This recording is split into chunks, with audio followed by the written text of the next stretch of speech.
welcome.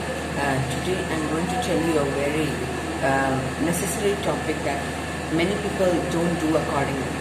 Uh, Many people want to, many people hear the pastors or servants of God say that, you have to become, you have to serve God and like that. But I want to tell you also an extra thing that you have to understand from the Bible.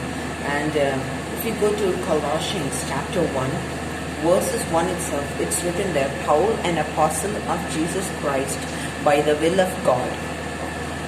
So how was Paul chosen? It is written there. It was by the will of God. Now, this chapter is full of the will of God and submissiveness without carnality or any worldly things. You have to be fully according to the will of God. Same way, my friends, I just want to tell you that if you want to serve God, if you want to become a missionary, if you want to become a servant of God, or pastor, or a priest, you have to be ordained not by man, not because you want to, not because you want to get riches in heaven. No, it should be because God has spoken to you and the will of God is in your life. My friends, if we do for name's sake to get a pastor or reverend or apostle, then the activation that do not boast. If you boast, you will be put low, and the low will put up. Low will be put in a high position. Will be activated. If you want name and fame and to go without knowing the will of God, then God will put you from that boastful position to a lowly position. That will be activated.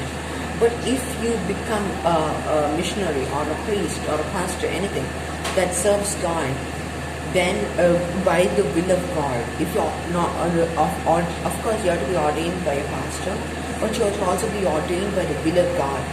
And if you're ordained by the will of God, and you stand no matter how much pressures from the society, you stand at that time, then the activation of of the lowly being being put into a high position by God will be done. So my friends, I just want to tell you by this short message, if you want to become a missionary, ask God first if that is what He wants for you in your life. Because Paul says here, he was ordained as an apostle by the will of God. And you have to be ordained by the will of God if you want to become a missionary. That only God can tell you. Because if you just become a missionary without any will of God, or for name and fame, or for being part of the missionary, of course that is not wrong, being part of it. But if God is with you, that will be fully proper. Because then only the Holy Spirit can guide you in the right way. Because if it is not if it is without the will of God, then if you just go and tell, Holy Spirit will not intervene. It will be only you who is telling the word of God plainly, but not the Holy Spirit intervention. So my friends, I just want to tell you, do not become missionaries or pastors or servants of God for name and fame, or for doing because you love it, but because God has ordained you, or it is the will of God. Okay, my friends, with this short message, I just wanted to say to you, okay, bye. Until next time, read the Bible.